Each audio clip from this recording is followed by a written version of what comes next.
దేవుని యొక్క అతి శ్రేష్టమైన నామమునకు మహిమ కలుగునుగాక. ఈ ఉదయకాలము మీకందరికీ వందనాలు తెలియచేస్తున్నాను. ఈ దినము మిమ్ములను బలపరచు దేవుని మాట. ఆయనే సమస్తమునకు ఆధారభూతుడు.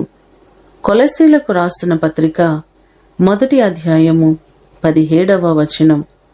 ఆయన అన్నిటికంటే ముందుగా ఉన్నవారు. సమస్తమునకు ఆధారభూతుడు ఆయనే. మన ఊపిరి, మన ఉనికికి, మన జీవితానికి సమస్తమునకు ఆధారము మన దేవుడే.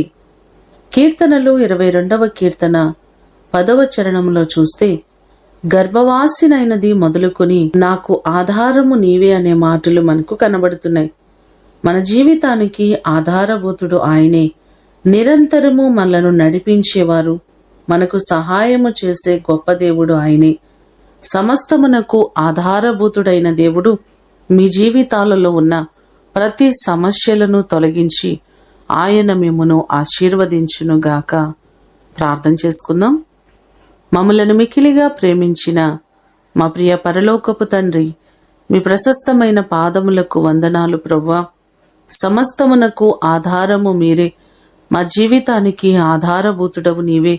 మీ వలనే మేము ఈరోజు క్షేమస్థితిని కలిగి ఉన్నామయ్యా. మీరు లేకుండా మేము క్షేమంగా ఉండలేము. నీ కృపచేత మా ప్రియులెల్లరినీ మీరు జ్ఞాపకం చేసుకుని ప్రతి వారిని మీరు బలపరచండి, వారి సమస్యల నుంచి విడిపించండి ప్రభువా. ప్రతి వారికి మీరు మేలు చేయండి. ప్రతి వారిని నిండారులుగా మీరు ఆశీర్వదించండి. వారి చేతి పనులను దీవించండి. వారి కుటుంబాల్లో గొప్ప కార్యమును మీరు జరిగించండి ప్రభువా.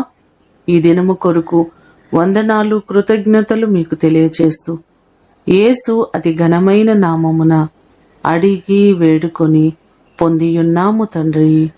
ఆమేన్. దేవుడు మిమ్ములను దీవించునుగాక.